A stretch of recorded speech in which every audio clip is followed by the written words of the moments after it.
2026 election ஒரு வழியா முடிஞ்சது. அண்ட் இப்போ ரிசல்ட்ஸ்க்கு வெயிட்டிங். திமுக, தாவேகா, அதிமுக, பாஜக, நாம் தமிழர் கட்சின்னு இந்த எலெக்ஷன் பயங்கர விறுவிறுப்பா இருந்துச்சு. எல்லா கட்சிகள்லயுமே நட்சத்திர வேட்பாளர்கள் நின்னாங்க. யார் யார் எந்தெந்த தொகுதின்னு அறிவிச்சு பிரச்சாரம் எல்லாம் ரொம்ப காரசாரமா நடந்தது. அண்ட் எலெக்ஷனும் முடிஞ்சது. மோஸ்ட்லி எல்லாரோட பார்வையுமே தளபதி விஜய் அண்ணா மேல. காஸ் இது அவரோட ஃபர்ஸ்ட் எலெக்ஷன்றதுனால. அண்ட் இன்னொரு பக்கம் நாம் தமிழர் கட்சியோட தலைவரான சீமான் அவர்கள் இந்த வாட்டியாவது ஜெயிப்பாரா, அவரோட இத்தனை வருஷ உழைப்புக்கு இந்த வாட்டியாவது பலன் கிடைக்குமா? அண்ட் அதே வரிசையில பாஜகவோட முன்னாள் தமிழக பாஜக தலைவரான அண்ணாமலை அண்ணன், நாம் தமிழர் கட்சியோட தலைவரான சீமான் அண்ணன் இந்த வாட்டி காரைக்குடி தொகுதியில நிக்க தளபதி விஜய் அண்ணா 2 தொகுதிகள்ல போட்டியிட்டாரு. அதுவும் அவரோட முதல் தேர்தல்லையே. சரி, இந்த பக்கம் அண்ணாமலை அண்ணனை பார்த்தா அவர் இந்த வாட்டி எலெக்ஷன்ல நிக்க போறது இல்லன்னு அறிவிச்சிருந்தாரு. அண்ணன் சொன்னதுதான் சொன்னாரு. எல்லா பக்கத்துல இருந்து ஏகப்பட்ட புரளிகள் பேச்சுக்கள்னு போயிட்டு இருந்துச்சு. அதுல ஒரு சில பேர் அவர் தனி கட்சி தொடங்க போறாரு, இன்னும் சில பேர் அவர் பயந்துட்டாரு, மீதி சில பேர் அவருக்கும் பாஜகவுக்கும் நடுவுல பிளவு ஏற்பட்டிருக்கு, அவரை வேணும்னே பாஜக புறக்கணிக்கிறாங்க. அண்ட் இந்த 2024 எலெக்ஷனை மனசுல வச்சுக்கிட்டு எடப்பாடி பழனிசாமி அவர்கள் தான் அவரை நிக்க விடாம பண்ணிட்டாருன்னு என்னென்னமோ பேச ஆரம்பிச்சிட்டாங்க. பட் தலைவன் இந்த பக்கம் சைலண்டா தன்னோட பிரச்சாரத்தை அதிமுக பாஜகக்காக செஞ்சு முடிச்சாரு.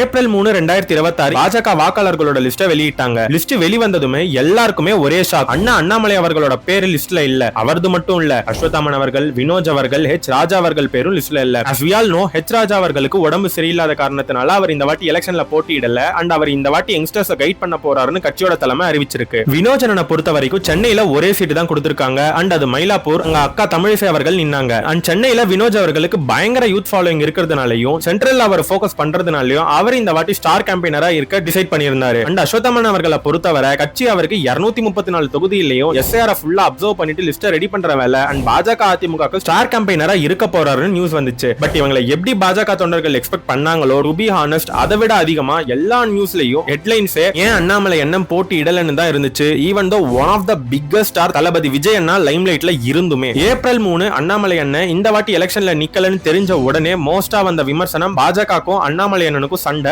அதனால மேலிடத்துல அவரை ஒதுக்கிட்டாங்கன்னு. அண்ட் இதுல நிறைய பேர் வீடியோஸ் போடுறாங்க லைக் அண்ணாமலை அண்ணன் தனி கட்சி தொடங்க போறாருன்னு. இன்னும் சில பேர் அண்ணன் தாவேக்கால இணைய போறாருன்னு. அண்ட் ரொம்ப ஹைலைட்டடான விமர்சனம் 2024 லோக்சபா எலெக்ஷன் அப்போ அதிமுக கூட கூட்டணி வைக்க மாட்டோம்னு சொல்லிட்டு அண்ணாமலை அண்ணன் தலைமையில பாஜக தனித்து போட்டிட்டாங்க. அண்ட் நிறைய இடங்கள்ல அதிமுகவை விட அதிக வாக்குகள் வாங்கி திமுக அடுத்த இடத்துல அதிமுக மேல இருந்தாங்க. அண்ட் அந்த எலெக்ஷன் அண்ணன் ரொம்ப ஹார்ஷா இல்லனாலும் இபிஎஸ் அவர்கள் அட்டாக் பண்ணதுனால அவருக்கும் அண்ணனுக்கும் ஈகோ கிளாஷ் மாதிரி ஆயிடுச்சு. சோ இபிஎஸ் அவர்கள் தான் அண்ணாமலை அண்ணனை இந்த எலெக்ஷன்ல நிக்க விடாம பண்ணிட்டாருன்னு. போன வாட்டி அவர் தோத்ததுனால அவரை சென்ட்ரல்ல இருந்து நிக்க கூடாதுன்னு சொல்லிட்டாங்கன்னு. முக்கியமா கனிமொழி அவர்கள் அவருக்கு பயம், அதான் பயந்து போய் இந்த எலெக்ஷன்ல போட்டியிடலன்னு ஓபனா பிரஸ்ல சொல்லிட்டாங்க. அண்ட் போதாத குறைக்கு கரெக்டா ஒரு வருஷத்துக்கு முன்னாடி ஏப்ரல் 12, 2025 நயினார் நாகேந்திரன் அவர்கள் தமிழக பாஜக தலைவர் பொறுப்பை எடுத்துக்கிட்டாரு. முன்னதான் அந்த பதவியில வகிச்சது அண்ணன் அண்ணாமலை அவர்கள். இதுவே பெரிய பேச்சு பொருளாச்சு. அண்ட் இந்த வாட்டி அவர் எலெக்ஷன்ல போட்டியிடுவாரு, முக்கியமா கொங்கு பெல்ட்லன்னு எதிர்பார்க்கப்பட்ட நிலையில அவர் நிக்காதது பாஜக தொண்டர்கள், அண்ணாமலையோட ரசிகர்கள் எல்லாருக்குமே ஷாக். அண்ட் மோஸ்ட்லி நிறைய பேர் இந்த மாதிரி எல்லாம் பேச ஆரம்பிச்சிட்டாங்க. சோ இவ்ளோ காசிப்ஸ், இவ்ளோ ரூமர்ஸ், இவ்ளோ டைரக்ட் டாக்ஸ், ஒரு பெரிய ஸ்டார் கேண்டிடேட், ஆப்வியஸ்லி எல்லா மீடியாவும் ஒருத்தர் கண்டிப்பா each and every second follow பண்ணுவாங்க.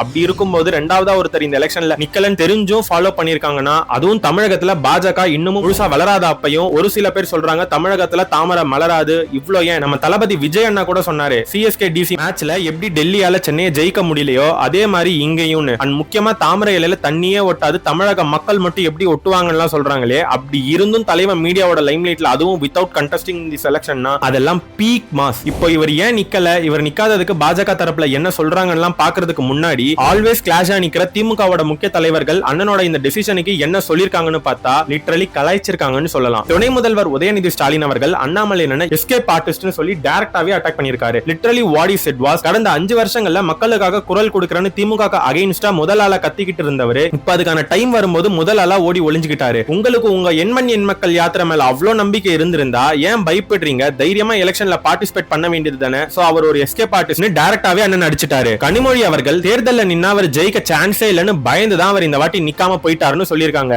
அவர் தேர்தல்ல வெற்றி பெறுவதற்கு வாய்ப்பில்லை அப்படின்னு அவர் தேர்தல்லையே நிக்கல. அதனால திமுக தெளிவா நம்பிக்கையோடு நிச்சயமாக வெற்றி எங்களுக்கு தான் என்ற நம்பிக்கையோடு இருக்கிறோம்.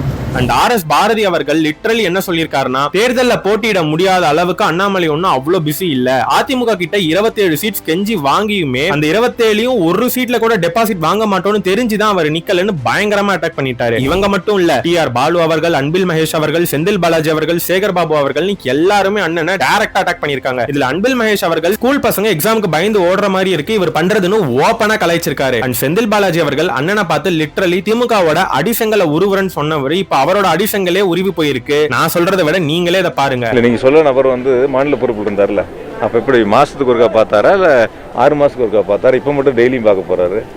அவர் ஒரு வார்த்தை சொன்னார் தெரியுமா, அறிவாலயத்தில் அடி செங்கல் வரைக்கும் உருவேன். இப்ப அவர் செங்கல் உருவி கிடக்குது, போய் டவுசர் போட்டு வேலையை பார்க்க சொல்லுங்க. இப்போ இந்த எலெக்ஷன்ல தான் நிக்கலன்னு தெரிஞ்சா இவங்க எல்லாம் இப்படி கண்டிப்பா கலாய்ப்பாங்கன்னு தெரியாமல இருந்திருக்கும் அண்ணாமலை அண்ணனுக்கு. 2024 நடந்த லோக்சபா எலெக்ஷன்ல பாஜக அதிமுக கூட கூட்டணி வைக்காம அண்ணாமலை அண்ணன் தலைமையில போட்டிட்டாங்க. அந்த எலெக்ஷனுக்கு முன்னாடி எண்மண் எண் மக்கள் யாத்திராவை 234 தொகுதிகளையும் சக்சஸ்ஃபுல்லா கம்ப்ளீட் பண்ணி மக்களுக்கு பாஜக பத்தின ஒரு விழிப்புணர்வை கொண்டு வந்தாருன்னே சொல்லலாம். அந்த எண்மண் எண் மக்கள் யாத்திரை மூலமா தமிழகத்துல 3.66% வாக்குகள் வச்சிருந்த பாஜக 2024 எலெக்ஷன்ல 11.24% வாக்குகள் வாங்கி, அதுவும் திமுக ஆர் அதிமுக தான் இருந்த நிலைமைய ஒரு சில இடங்கள்ல திமுக அப்புறம் பாஜக ஹையஸ்ட் நம்பர் ஆஃப் votes வாங்கி அதிமுகவை விட முன்னாடி இருக்க வச்சதுனே சொல்லலாம். என்னதான் அந்த எலெக்ஷன்ல திமுக அசால்ட்டா வின் பண்ணிடும் எல்லாரும் கணிச்சிருந்தாலும் கோயம்புத்தூர் தொகுதியில யார் ஜெயிப்பாங்கன்னு ஒரு கொஸ்டின் மார்க் போயிட்டே தான் இருந்துச்சு. காரணம் அங்க நின்னது அண்ணாமலை அண்ணன். என்னதான் அண்ணன் 1,18,000 வாக்குகள் வித்தியாசத்துல தோல்வியை தழுவி இருந்தாலும் 4,80,132 வாக்குகள் வாங்கி அதிமுகவை சேர்ந்த சிங்கை ராமச்சந்திரன் அவர்களை பின்னுக்கு தள்ளி திமுக டஃப் கொடுத்து ஒரு மிகப்பெரிய கேம் பிளே பண்ணாரு. இப்போ ஸ்டாட்ஸ் படி பார்த்தாலுமே அண்ணா 2021 சட்டமன்ற தேர்தலில் போட்டியிட்டு 68,553 வாக்குகள் அண்ட் 2024 லோக்சபா எலெக்ஷன்ல 4,50,132 வாக்குகள் தன்னோட குரோத்தை காமிச்சிட்டு வந்துட்டு இருந்தாரு. எப்படி பெரம்பூர்ல தளபதி விஜய் அண்ணா, சேப்பாக்ல உதயநிதி ஸ்டாலின் அவர்கள், கொளத்தூர்ல ஸ்டாலின் அவர்கள், எடப்பாடியில இபிஎஸ் பழனிசாமி அவர்கள் நின்னா எப்படி ஈஸியா ஜெயிச்சிருவாங்கன்னு ஈஸியா சொல்லலாமோ, அதே மாதிரி அண்ணாமலை நிக்கிற அந்த தொகுதியில அவர் ஜெயிக்கிறதுக்கு ஹையஸ்ட் நம்பர் ஆஃப் சான்சஸ் இருந்திருக்கும். And is also one of the star கம்பெயினர்னு தெரிஞ்ச விஷயம் தான். இப்போ கேள்வியே நமக்கே இவ்வளவு தெரியுது,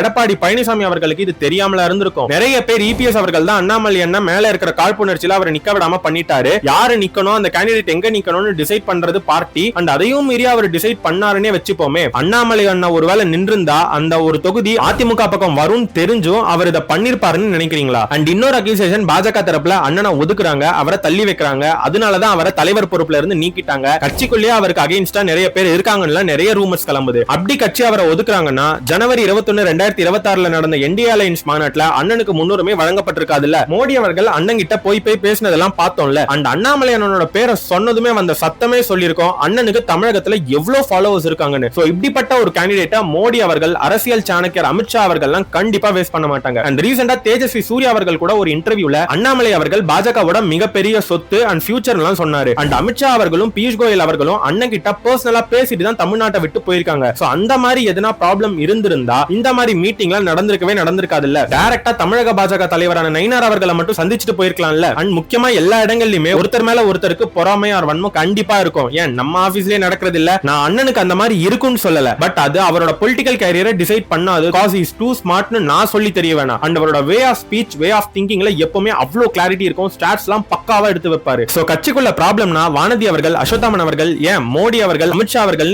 யாருமே தலைவர் இருக்கும்போது இவர்கிட்டயும் பர்சனலா அவரோட ஒப்பீனியன்ஸை கேட்டிருக்க மாட்டாங்க. இவ்ளோ இருந்தாலும் அண்ணன் ஏன் இந்த எலெக்ஷன்ல போட்டியிடலன்னு எனக்குமே பர்சனலா கவலை. ஒவ்வொரு கட்சியிலுமே ஒரு சில பேர் லைம் லைட்டா தெரிவாங்க. அண்ட் அவங்களோட ஸ்பீச்சஸ்ல எப்பவும் கிளாரிட்டி இருக்கும், பாயிண்ட்ஸ் வித் ஸ்டாட்ஸோட இருக்கும். லைக் திமுக பழனிவேல் தியாகராஜன் அவர்கள், காங்கிரஸ்ல மறைந்த காமராஜர் அவர்கள், மறைந்த டாக்டர் மன்மோகன் சிங் அவர்கள், கம்யூனிஸ்ட் பார்ட்டில மறைந்த ஐயா நல்லக்கண்ணு அவர்கள் மாதிரி பாஜகல அண்ணன் அண்ணாமலை அவர்கள். அண்ட் டு பி ஹானஸ்ட் இவர் பாஜகல ஜாயின் பண்ணதுல இருந்துதான் தமிழ்நாட்டுல பாஜகவோட வாக்குகள், அதாவது ஃபாலோவர்ஸ் இன்க்ரீஸ் ஆயிருக்காங்கன்னு ஸ்டாட் சொல்லுது. சோ அப்படி இருக்க அண்ணன் ஏன் இந்த வாட்டி எலெக்ஷன்ல நிக்கலன்னு கேள்வியும் வருது. பார்ட்டில அதுவும் முக்கியமா பியூஷ் கோயல் அவர்கள் அவ்வளவு கம்பல் பண்ணியுமே இந்த டிசிஷனை அவர் எடுத்ததுன்னு நான் சொல்லலப்பா, பியூஷ் கோயல் அவர்களே சொல்லிருக்காங்க. அண்ட் இவ்ளோ ஏன் 2024 லோக்சபா எலெக்ஷன்லயுமே அண்ணனை கம்பல் பண்ணி தான் நிக்க வச்சோன்னு அவரே சொல்லிருக்காரு. இது மட்டும் இல்லாம அண்ட் அண்ணாமலை அண்ணன் பியூஷ் கோயல் அவர்கள் கூட தனியா பர்சனலா 30 நிமிஷம் கேண்டிடேட்ஸ் லிஸ்ட் யாருன்னு டிஸ்கஸ் பண்ணதா டைம்ஸ் நோலயுமே வந்திருக்கு. இத பத்தி அண்ணன் கிட்ட கேட்டதுக்கு அவரு நான் இந்த வாட்டி எலெக்ஷன்ல நிக்க விரும்பல, காரணம் நான் 234 தொகுதிகளுக்கு பிரச்சாரம் செய்ய விரும்புறேன். முக்கியமா பாஜகவோட 27 கேண்டிடேட்ஸ்க்கும் மத்த கூட்டணி கட்சிகளோட கேண்டிடேட்ஸ்க்காகவும் பிரச்சாரம் மட்டும் செய்ய போறேன். என்னோட விருப்பத்துக்கு மதிப்பளித்த தலைமைக்கு நான் தலை வணங்குறேன்னு சொல்லிட்டு அத்தனை ரூமர்ஸுக்கும் முற்றுப்புள்ளி வச்சிட்டாரு. அண்ட் பியூஷ் கோயல் அவர்கள் யாரை எங்க யூஸ் பண்ணணும்னு நாங்க நல்லாவே பிளான் பண்ணி வச்சிருக்கோம். அண்ணாமலை அண்ணன் ஆகட்டும், அஸ்வத்தாமன் அவர்கள் ஆகட்டும், வினோஜ் அவர்கள் ஆகட்டும், எல்லாருக்கும் வேற வேற பிளான்ஸ் கட்சியில வச்சிருக்கோம் ஒரு தனியார் சேனலுக்கு கொடுத்த பேட்டியில சொல்லியிருக்காரு. அண்ட் ஜேபி நட்டா அவர்களுமே அண்ணாமலை அண்ணன் இந்த எலெக்ஷன்ல எங்களோட பிரதான ஸ்டார் கேம்பெயினர்னு அறிவிச்சிருக்காரு. அண்ட் பிரச்சாரத்துக்கான கேம்பெயினர் பட்டியல தமிழக பாஜக தலைவர் நயினார் அவர்களுக்கு அப்புறம் அண்ணன் அண்ணாமலை அவர்களோட பேர் தான் செகண்ட்ல இருந்துச்சு. சோ அப்படி இருக்கும் பட்சத்துல இதுலயே தெரிய வருது கட்சி இவரை ஒதுக்கலன்னு. அண்ட் தனி கட்சி அண்ணன் தொடங்க போறாருன்னு எழுதுறாங்க.